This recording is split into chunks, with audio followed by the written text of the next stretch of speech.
16 चालतं 16 क्विंटल एकरी. एकरी सर. अच्छा. आणि त्यानंतर मका, सोयाबीन नंतर मका मका 800 कट्टे निघाले सर 2 एकर. त्याच्यामध्ये. हम्म. म्हणजे आणि- आपलं ते याचं कच्च्या कणसाची. तर आता जे बोंड पकल्याची संख्या बघा, त्याचा फ्रेश आहे. बघा ना, खूप ऍडव्हान्स्ड आहे. हा. ठीक आहे, खूप ऍडव्हान्स्ड आहे.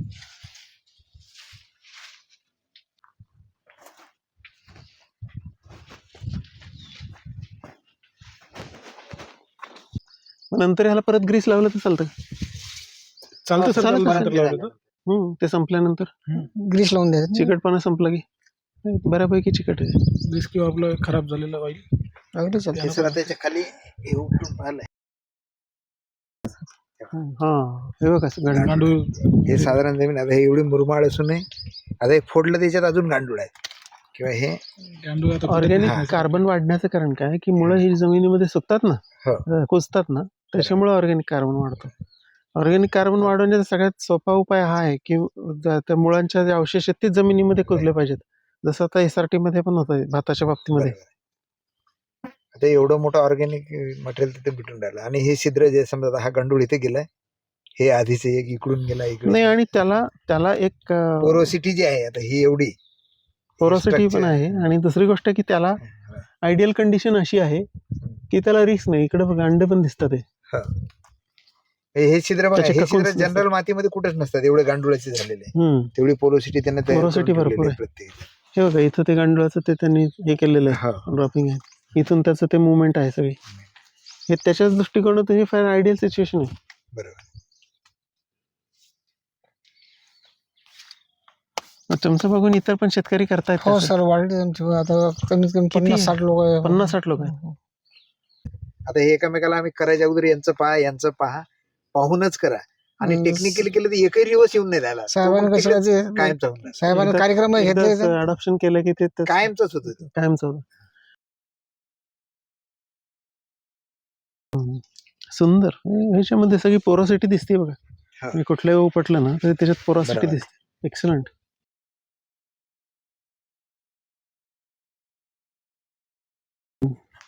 जेणेकरून आणि सोयाबीनचे अवशेष पण जमिनीतच हो होते का? सर, हो. सोयाबीनचे, चनाचे ते तर आता दिसेनासे झाले ते.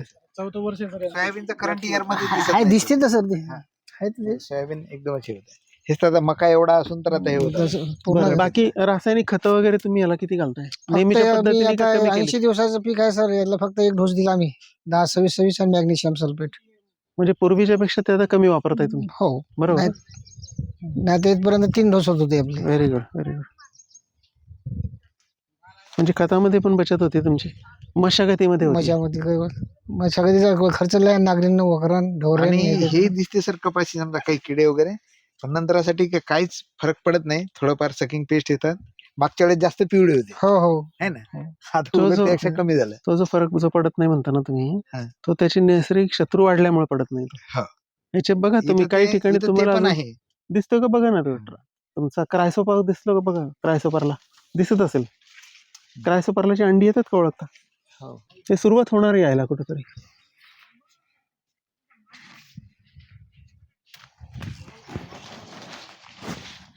हे सर अंड्यातून निघून गेले. हे खालच्या जुन्या पानावर दिसते, हे इथं होतं, आता याच्यातून निघून हा, गेले, पांढरं त्यातून तो झालं बाहेर असं. गेला. बरोबर. हे जे आहे ना, हे असं धाग्यावर पहिले हिरवंड राहते, हो का. आता हे निघून गेला. त्यातून अळी बाहेर पडली आणि अळी ती याला खाते, या सर्व सकिंग पेस्टला. रासायनिक औषधाची फवारणी केली का? रासायनिक म्हणजे हे विद्राव्य खत का सर? नाही नाही, कीटकनाशक. कीटकनाशक मारलं. कोणतं मारलं? नाश कधी झालं? हे का ह्या पानावर सुद्धा आहेत. 7 दिवस झाले सर. हो. हम्म, हम्म. ही धाग्याच्या वरती अंड असतं टोकाला, हे का इथं. हो हो हो. मग त्याच्यामुळं काय होतं की ते, याचा अर्थ तुमच्या ह्याच्यात नैसर्गिक त्या किडीचे म्हणजे आपले जे मित्रकिडी जे आहेत ना, ते मित्रकिडी आहेत त्याच्यात तुमच्या ह्याच्यामध्ये. तर त्याच्यानं अंडे ते हे झालेलं. हा, त्याच्यानंतर मग पुढचे जर्मिनेशन, त्याच्या पुढच्या स्टेजेस पण येतील, जनरेशन तयार होतील. आता हे आलंय म्हणून ते थोडस कमी दिसतंय बघा. कमी दिसते.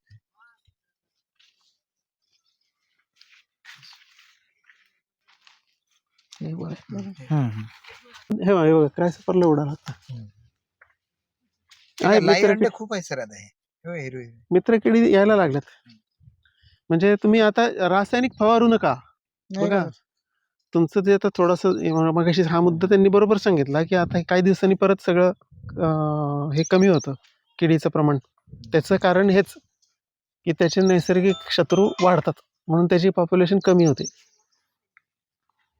आपल्याला असं गॅस पावडर सारखे घ्यायची नाही कीटकनाशक नाही. नाही नाही नाही काहीच करू नका. म्हणून तुम्हाला जैविक सांगितलं. जैविक घ्या, त्याचा काही साईड इफेक्ट होणार नाही. याला ठिबक आहे ना? हो सर. आपण प्रात्यक्षिक प्लॉट पाहतोय का? आपलं कॉटेज आपल्या नियोजनात आहे का? हो सर ड्रायव्हर म्हणून आहे. चला.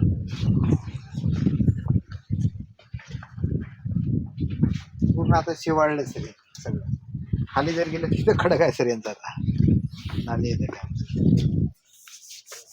जमिनीची सुपीकता वाढली तुमची 2-3 वर्षामध्ये. हो सर. ऑर्गॅनिक कार्बन वाढला. जमिनीची पाणी धरून ठेवण्याची शक्यता वाढली. बरोबर. जमिनीमध्ये गांडुळांची ऍक्टिव्हिटी वाढल्या. आता आपण ते जुन्या पिकाचे खोड उपटली तर ते आतमध्ये आपल्याला होल दिसले. हो, हो. पोरोसिटी आहे. म्हणजे गांडूळ काम करतात आहे. शेतात मित्रकिडी पण आहेत. तुम्ही केमिकलचा वापर न केल्यामुळे तुम्हाला तो बोनस मिळाला. मित्रकिडी आहेत.